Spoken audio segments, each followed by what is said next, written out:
అంటే నేను ఇందాకటి నుంచి కారణం, పరిణామం అని అంటున్నాం కదమ్మా! కారణాలు ఉండేటటువంటి సమయంలో మనం చేయవలసినటువంటి వాకబ్బు, అక్కడ తీసుకోవాల్సినటువంటి జాగ్రత్తలు తీసుకోనప్పుడు, స్థిరం లేనటువంటి ఒక వ్యక్తిని పెళ్లి చేసుకున్నప్పుడు జీవితాంతం మనం అనుభవిస్తాం. ఆ అబ్బాయి ఈరోజు సఫర్ అవుతున్నాడని నేను అనుకోవట్లేదు. ఎవరూ అనుకోవట్లేదు. ఆ అబ్బాయి బాధపడుతున్నాడని నేను అనుకోవట్లేదు. ఎందుకంటే అప్పుడు ఎలా ఉన్నాడు, ఇప్పుడు అలా ఉన్నాడు. పెళ్ళికి ముందు ఒక అమ్మాయిని మోసం చేశాడు. పెళ్ళిన తర్వాత ఒక భార్యని మోసం చేశాడు. ఇప్పుడేమొచ్చి వేరే సౌత్‌ని తీసుకొచ్చి హ్యాపీగా ఉంటున్నాడు. చాలా సుఖంగా, జల్సాగా ఉంటున్నాడు. ఎందుకంటే దట్ ఈస్ క్రిమినల్ మెంటాలిటీ. ఇప్పుడు నువ్వు సిన్సియర్‌గా, హానెస్ట్‌గా ఉన్నావు. నీ వీక్‌నెస్‌ని అతను క్యాష్ చేసుకొని కోర్టు వరకు తీసుకెళ్ళి నువ్వు ఉన్నటువంటి కొద్దిపాటి డబ్బులు కూడా నువ్వు అక్కడ తగలేసుకునేటటువంటి పరిస్థితి వచ్చింది. ఈరోజు చేయగలిగేటటువంటి దారి నీకేమీ 4 రోడ్స్‌లో, క్రాస్ రోడ్స్‌లో ఏమీ లేవు. ఈ దారి, ఆ దారి, ఆ దారి, ఈ దారి. నీకు ఉన్నటువంటిది ఒకే ఒక దారి ఏంటంటే నమ్మకమైనటువంటి ఒక వ్యక్తిని నమ్ముకుని, ఒక అడ్వకేట్‌ని నమ్ముకుని న్యాయపరమైనటువంటి పోరాటం చేయటం. ఇక్కడ అపనమ్మకంతో నువ్వు వెళ్ళావనుకో మేము కూడా ఏమీ చేయలేం. ఎంతకాలం అనేటటువంటిది మా చేతుల్లో లేదు. అతనికి ఫైనల్‌గా శిక్ష పడవలసినటువంటి సమయం వచ్చినప్పుడు శిక్ష పడతది.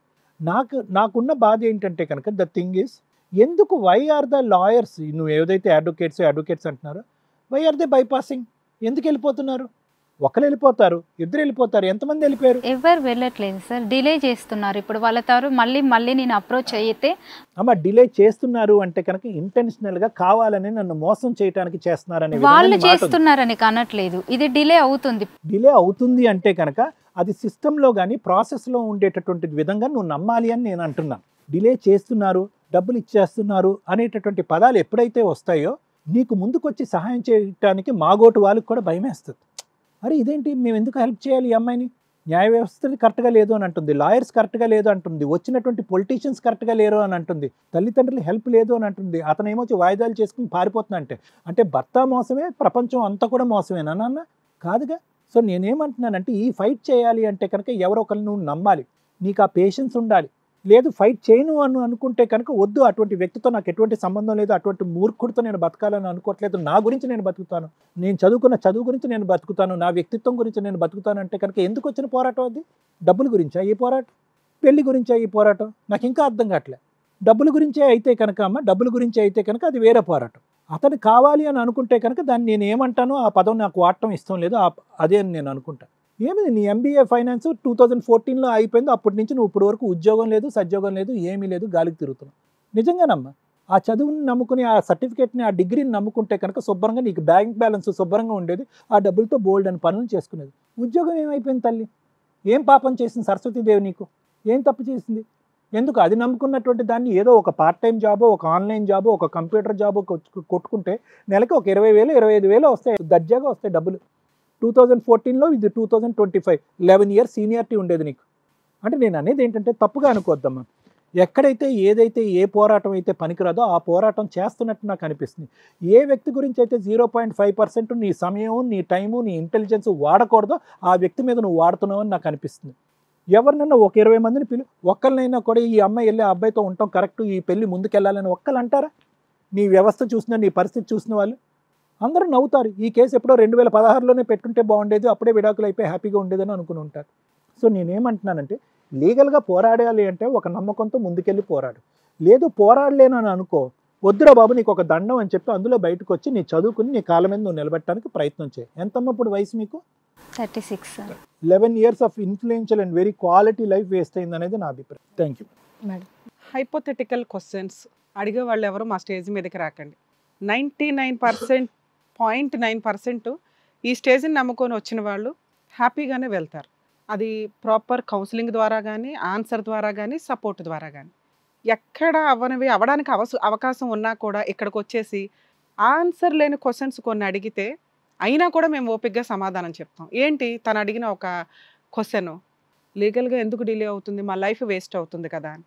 దానికే మా వంతు ప్రయత్నంగా ఈ స్టేజ్ మీద కొంత షార్ట్ టైంలో కొంతమందివి ఎక్కడో మహాసముద్రంలో నీటి బొట్టు మేము చేస్తున్న సొల్యూషన్. మేబీ మీకు వందల ఎపిసోడ్లు నేను నీటి బొట్టుతో పోలుస్తున్నానంటే బయట సమాజంలో ఎన్ని కేసులు ఉన్నాయి, ఎంతమంది సఫర్ అవుతున్నారో ఒక్కసారి రియలైజ్ అవ్వండి. ఇలా కన్సల్టేషన్లు తీసుకున్నప్పుడు లేకపోతే కేసులు ఫైల్ చేసినప్పుడు 5 years 6 years ఒక్క family dispute case minimum 3 to 6 years కోర్టులో నడుస్తుంది. ఇంకా 1 year ఎక్స్ట్రానే నడుస్తుందేమో. అవతల వాళ్ళు రాకపోతే మీకు ఎక్స్పార్టీ ఆర్డర్స్, మేడం మీరు కూడా వినండి, ఎక్స్పార్టీ ఆర్డర్స్ కొంచెం త్వరగా రావడానికి అవకాశం ఉందే తప్ప ఒక ఫ్యామిలీ మ్యాటర్ అబ్బాయి వేసినా అమ్మాయి వేసినా more than 5 years, minimum 5 years అనేది కామన్గా ఉంది. తక్కువలో తక్కువ 3 to 5 ఇయర్స్ అని ఫిక్స్ అవ్వండి, ఇంకెక్కువే ఉంటుంది తప్ప తగ్గదు. ఎందుకు అంటే ఎవరికి వాళ్ళు మేమే కరెక్ట్. లా ఒక ఫెసిలిటీ ఇచ్చేసింది. ఫ్యామిలీ కేసుల్లో అమ్మాయికి 3-4 కేసులు వేసుకునే రైట్స్, ఆ అబ్బాయికి 1-2 కేసులు వేసుకునే రైట్స్. ఇవన్నీ కలిపి ఒక ఫ్యామిలీ మ్యాటర్కి 6 కేసులు రన్ అవుతుంటే కుప్పలు తెప్పల కేసులు ఈ రోజున కోర్టుల్లో. ఫ్యామిలీ కోర్ట్స్ జడ్జెస్ చచ్చిపోతున్నారు చేయలేక, సైకలాజికల్గా వాళ్ళకి నరకం కనిపిస్తుంది. మీకొక్కళ్ళకే ఈ ప్రాబ్లం. రోజుకి 100 కేసులు చూస్తున్న జడ్జెస్ పరిస్థితి, అక్కడ ఉన్న స్టాఫ్ పరిస్థితి ఎలా ఉంటుందో ఒకసారి ఆలోచించండి. లా సిస్టమ్ అలా ఉంది. లా సిస్టంలో మార్పు రావాలి అంటే మీరు ఇక్కడికి వచ్చి ఒక హైపోథెటికల్ క్వశ్చన్ వేసేసి ఒకసారి పెళ్ళయింది కాబట్టి ఎలా అయినా మేము భర్తతోటే కలిసి ఉండాలనే భార్యలు, ఒకసారి పెళ్ళయింది 2 పిల్లలు ఉన్నారు కాబట్టి ఎలా అన్నా అమ్మాయి నా కాళ్ళ దగ్గరే బతుకుండాలి అనే భర్తలు, మేము ఎంత కట్నం పెట్టి ఎంత పెళ్లి ఖర్చులు పెట్టి పెళ్లి చేసుకున్నాం కాబట్టి పెళ్లి చేసుకునేదే భర్తతో కలిసి ఉండడానికంటే మా లైఫ్లో ఎవ్వరు, మా వంశంలో ఎవరు విడాకులు తీసుకోలేదు అనే క్వశ్చన్స్కి కొన్నిట్లకి ఆన్సరే ఉండదు. అలాగే ఇంకొన్ని కోర్టులో ఇన్ని సంవత్సరాలు పడితే మా లైఫ్ ఏదైతే మంచి లైఫ్ స్పాన్ ఉంటుందో అది మొత్తం స్పాయిల్ అయిపోతుంది. పోనీ అలా అని మీ ఇంట్లోనే మీ కూతురు ఇలా కేసులు వేసి ఒక వ్యక్తిని 5 ఏళ్ళు సఫర్ చేస్తుంది, పర్వాలేదు. అదే మీ కొడుకుని కోడలు సఫర్ చేస్తున్నప్పుడు మీ దగ్గర ఆన్సర్, అమ్మో నా కొడుకు జీవితం 5 ఏళ్ళు నాశనం అయిపోయింది. మీ దగ్గరే ఉన్న ఆన్సర్లు నిలబెడితే కాపురం నిలబెట్టుకోవాలా, లేకపోతే సెల్ఫ్ రెస్పెక్ట్తో బతకాలి. వేరే కంట్రీస్లో బిలో 2 ఇయర్స్ మ్యారిటల్ రిలేషన్ ఉన్న వాళ్ళకి ఎటువంటి కాంపెన్సేషన్స్ ఉండవు, 3 to 6 monthsలో డైవర్స్ వచ్చేస్తాయి. ఆ సిస్టమ్ మన దగ్గర వస్తే మీరు యాక్సెప్ట్ చేస్తారా? చెయ్యరు. ఎందుకంటే మనం కుటుంబ వ్యవస్థకి ఎక్కువ ఇంపార్టెన్స్ ఇస్తాం కాబట్టి. స్టిల్ ఇప్పటికీ కూడా కోర్టుల్లో కౌన్సిలింగ్స్ విపరీతంగా ఇస్తారు. ప్రతి కేసులోనూ కౌన్సిలింగ్ ఉంటుంది. ఎలా అయినా వీళ్ళని కలుపుదాం, కనీసం కొంచెం డ్రాగ్ ఆన్ చేస్తే ఏమన్నా వీళ్ళు కలుస్తారేమో అనే ఆశ మరి లీగల్ డిపార్ట్మెంట్లకి, లా ఎక్స్పర్ట్స్కి ఉండడం వల్ల మ్యారిటల్ డిస్ప్యూట్స్లో ఈ మాదిరి ఉందేమో. ఇలా క్వశ్చన్స్ వేసే వాళ్ళందరికీ మీరే సమాధానం చెప్పాలి, ఎందుకంటే మేము చెప్తున్నా వాళ్ళకి అర్థం కాదు. కానీ నేను కూడా అడుగుతున్నాను అదే question. Court law and order change అవ్వాలి అంటే వేరే కంట్రీస్ లా బిలో 2 ఇయర్స్ లోపు మ్యారిటల్ రిలేషన్లో ఎటువంటి వీళ్ళిద్దరూ కలిసి ఉండకపోతే ఎటువంటి కాంపెన్సేషన్ లేకుండా అబ్బాయి వేసినా అమ్మాయి వేసినా డైవర్స్ ఇచ్చేయాలి అంటే మీరు ఒప్పుకునేటట్లయితే మీరందరూ కూడా మీ ప్రపోజల్స్ని లీగల్ సెల్ అథారిటీస్కి, chief judge Telangana high court, AP high court వాళ్ళకి, సుప్రీం కోర్టుకి ఒక్క 4 లెటర్స్ పంపించండి. మీ వంతు ప్రయత్నం మీరు. అట్లా 4 బొట్లు కలిస్తే ఒక మహాసముద్రమే అయ్యి లీగల్ లా చేంజ్ అవ్వడానికి అవకాశం ఉంది. ఎక్స్ట్రా మ్యారిటల్ అఫైర్స్ అని ఎత్తేసారుగా, హ్యాపీ. అంటే కుటుంబ వ్యవస్థ నాశనం అవ్వడానికి ఒక పాయిజన్ చుక్క, ఎక్స్ట్రా మ్యారిటల్ లైఫ్ ఎత్తిపడేయడం. ఎవరికాళ్ళు విచ్చలవిడిగా ఇగో ఇప్పుడు ఈ అమ్మాయి సఫర్ అవుతున్న దాంట్లో ఒక పాయిజన్ చుక్క అనమాట.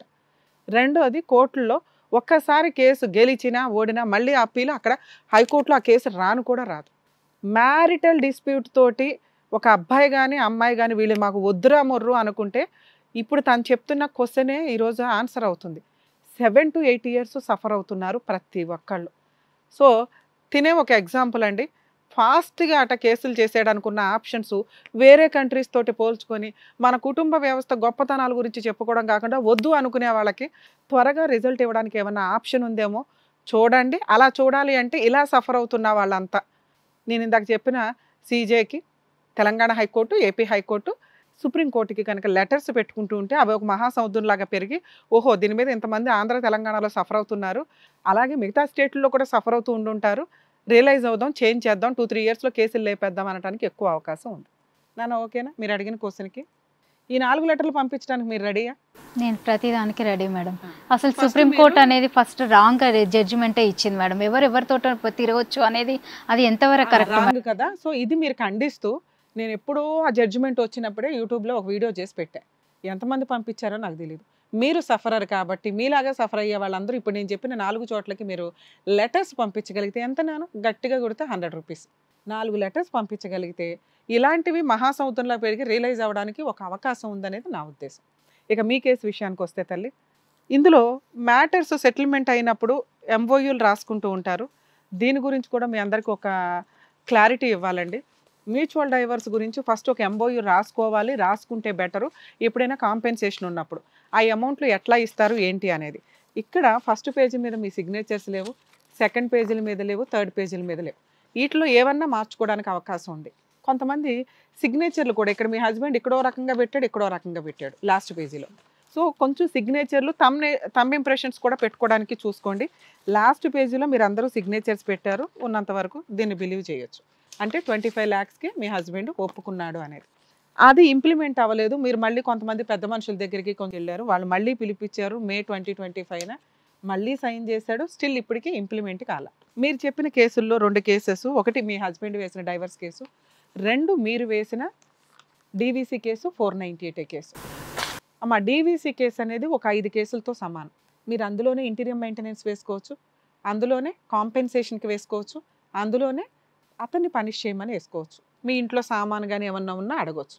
అతను వేసిన డైవర్స్ కేసు జడ్జి కొట్టేయడం కాదు, ఇతను ప్రాపర్గా కంటెస్ట్ చేయకపోవడం వల్ల, ఇతను ప్రాపర్గా రిప్రజెంటేషన్లు చేసుకోకపోవడం వల్ల, చేయాల్సిన పని చేయకపోవడం వల్ల జడ్జి డిస్మిస్ చేశారు. సో డిస్మిస్ ఫర్ డిఫాల్ట్ అని ఉన్నప్పుడు దాన్ని రిస్టోర్ చేసుకోవడానికి అవకాశం ఉంది. వాళ్ళు రిస్టోర్ చేసుకోకపోవడానికి కారణం ఏంటి? 2024 జూన్లోనే కేసు అయినా ఇప్పుడు మీరు 1 year తర్వాత ఆఫ్టర్ 1 year దాన్నే రిస్టోర్ చేసుకోవడం అనుకోవడం కంటే కూడా మ్యూచువల్ డైవర్స్ ఫ్రెష్గా వేసుకోవడం చాలా బెటర్ ఆప్షన్. ఆ పని చెయ్యాల ఇప్పటిదాకా. దాన్ని రిస్టోర్ చేయడానికి మీ చేత ఒక సైన్ తీసుకున్నారే తప్ప. ఇప్పుడు మీకున్న ఆప్షను డొమెస్టిక్ వైలెన్స్ కేసులో ఇంటీరియర్ మెయింటెనెన్స్ వేశారా లేదా చూసుకోండి. వెయ్యకపోతే ఇప్పుడు వేయించడానికి చూడండి. నువ్వు కాపురం నిలబెట్టుకోవడానికి 2014 నుంచి 19 దాకా ప్రయత్నించావు. ఎందుకంటే మీరు కానీ మీ హస్బెండ్ కానీ చెప్పింది వితిన్ ఫ్యూ మంత్స్లోనే మీ మధ్య గొడవలు జరిగినాయని మీ కౌంటర్లో కానీ పోనీ ఓకే కేసు గురించి చెప్పారు అనుకుందాం.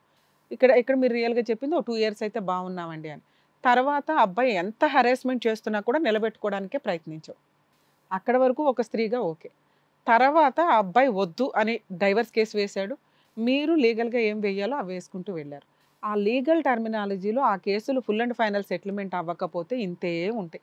సార్ అంతసేపు ఏం చెప్పారో తెలుసా మీకు?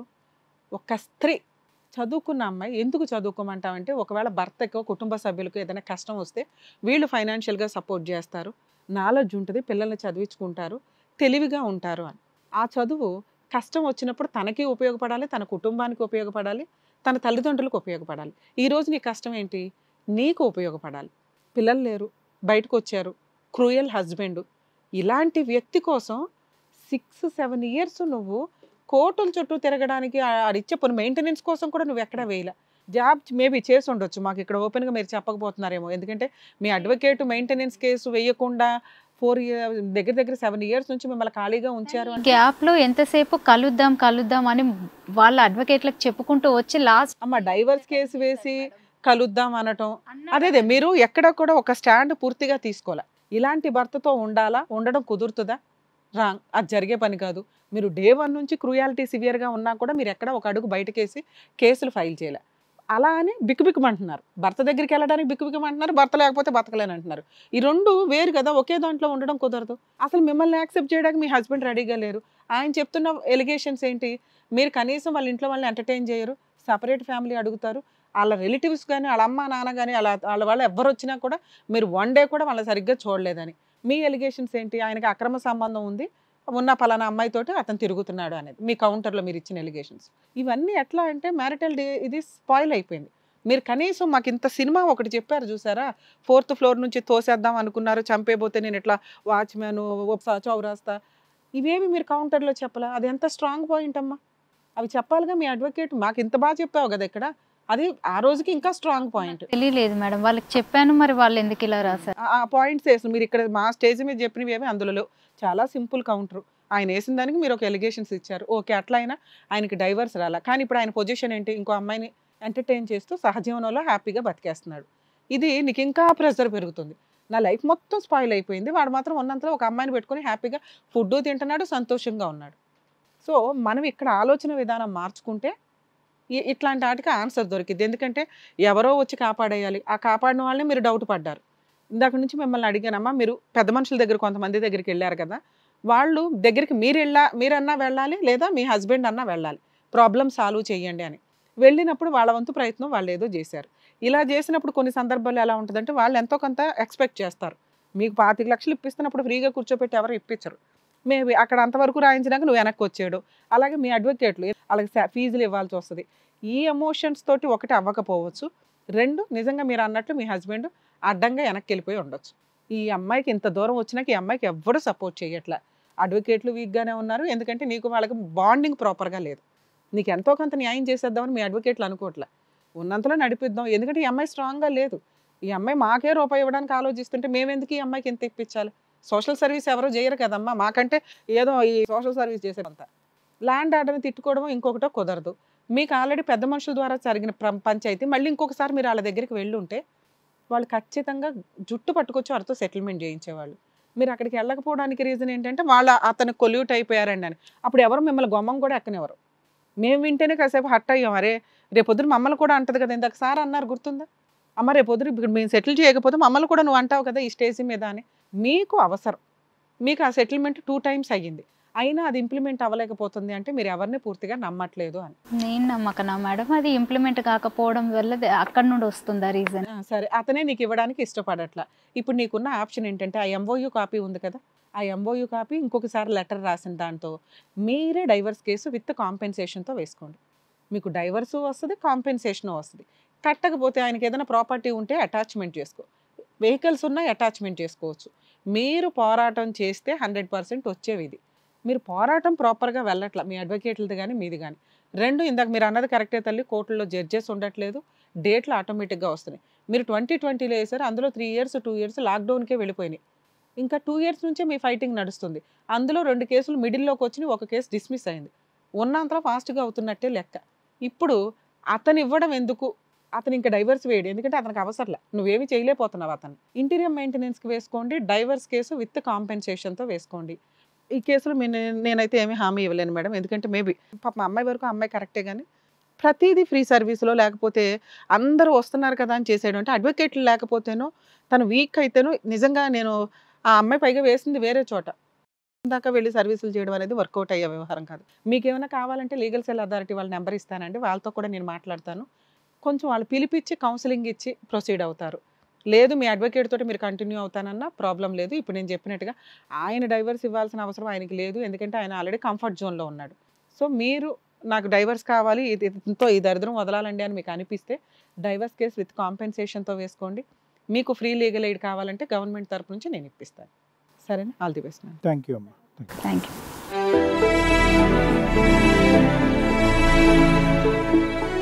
Thank you so much doctor గారు. Thank you so much advocate madam. ఈ డౌట్స్ తో అయితే వచ్చారు, ఆ డౌట్స్ క్లియర్ చేసి పంపించినందుకు. మరో కథతో మళ్ళీ కలుద్దాం. హిట్ టీవీ యాప్, ఇందులో short news, live news, entertainment shows, movies, digital magazines తో పాటు మీ జిల్లా వార్తలను కూడా ఫ్రీగా చూడొచ్చు. ఇంకెందుకు ఆలస్యం, వెంటనే హిట్ టీవీ యాప్ ని డౌన్లోడ్ చేసుకుని ఫ్రీగా ఎంటర్టైన్మెంట్ పొందండి. Hit TV app. Hit TV app. Please download hit TV app. Hit TV app ని ఫ్రీగా డౌన్లోడ్ చేసుకుని ఎంజాయ్ చేయండి. మీకు నచ్చిన ఎంటర్టైన్మెంట్ కోసం హిట్ టీవీ యాప్ ని ఫ్రీగా డౌన్లోడ్ చేసుకుని ఎంజాయ్ చేయండి. హిట్ టీవీ యాప్ ని డౌన్లోడ్ చేసుకుని ఆస్వాదించండి, ఆశీర్వదించండి. ఇంతమంది సెలబ్రిటీలు హిట్ టీవీ యాప్ ని డౌన్లోడ్ చేసుకోండి అని చెప్తున్నారంటే ఎంత మంచి యాప్ ఆలోచించండి. అమెరికా అమెరికా అమెరికా అమెరికాలో చదవాలనుకునే వాళ్ళకి విశ్వసనీయమైన పేరు మన శౌర్య కన్సల్టెన్సీ. UK లో 1 year masters, UK లో 1 year masters, 2 years work permit up to 5 years visa. Contact Saurya Consultancy. Contact 89851 89851.